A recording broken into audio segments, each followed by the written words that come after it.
What came to your mind when you know that you're playing against each other in this movie? I was a huge fan of a lot of movies he'd done, Roger Dodger, Adventureland, Zombieland, and I was just very excited to work with him. I thought it'd be a great experience and a great learning experience, and I learned a lot. Yeah, I felt the same way. Aziz is one of the funniest people in the world. I was so happy he was doing the movie, and he was such an amazing asset to the movie, because a lot of the comedy in the movie comes from kind of just stuff he thought of in the situation, and really lends a nice, the whole tone of the movie. How much of this was improv in the movie? Every now and then there's lines that we improvised that, or moments we discovered when we were filming. But it was a great script, and I think the director, Ruben, was really very encouraging of us to find new things, and we did that occasionally for sure. Did you use some of your improv skills in this movie as well? This seems to be a slight departure from the kind of comedies that you played before. Yeah, I mean, for me, this role was, in a way, a traditionally dramatic character, because he has this real thing happening to him. My character's a pizza delivery guy who gets kidnapped by these small-time criminals and is forced to rob a bank for them. And so what he's dealing with is really serious. So the movie, I think, plays as a comedy, and a lot of the other characters, I mean, Aziz, more than anybody, is really, really funny. But for my character, it's kind of the stakes were real. Did you have to play fear for the whole entire, what?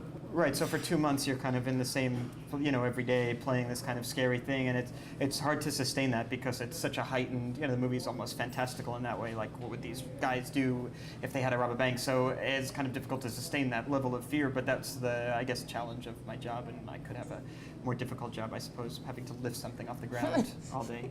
I don't know how to do that. How to develop your chemistry?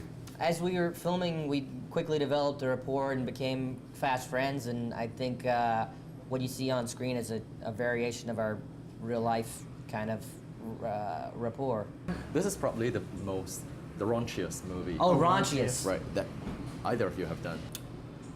I mean, I've done some pretty raunchy stuff, so it was on par with the raunch for me. Social Network, way raunchier than this. Yeah. Well, yeah, I've some of You've this. seen that raunch on Social Network. Oh, filth. This is my favorite movie. Yeah, it really is one of my favorite movies. Yeah, I was surprised. Like, I didn't realize. Like, I read the script. The script is raunchy, and then, but not so much for my character, really. And then I sat on set and would see what Danny McBride and Nick Swartzen, who were the other kind of buddy team of the movie. They play the small-time, criminals who kidnap us. And Danny and Nick said things, words I had never even heard of, let alone the MPAA. So that was surprising to me, but they're so funny, and both of them have this kind of very sweet quality, so when they're saying things that are so offensive, it comes across as like an innocent kid saying it rather than something that's offensive. It's not scary or offensive when they say it. So even though the movie is kind of raunchy, I think it comes across as innocent in some perverse way. They're such lovable guys. Yeah. Jesse, while we're talking about the Social Network, do you find that the movie has opened doors for you?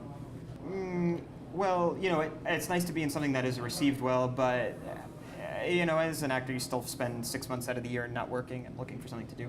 So, maybe I get sent things, but I mean, 99% of the movies that are made, you don't want to be in anyway because they're bad. So, I end up pursuing the same things. A very quick question for Aziz. Do you feel that doors have opened for Asian actors in Hollywood?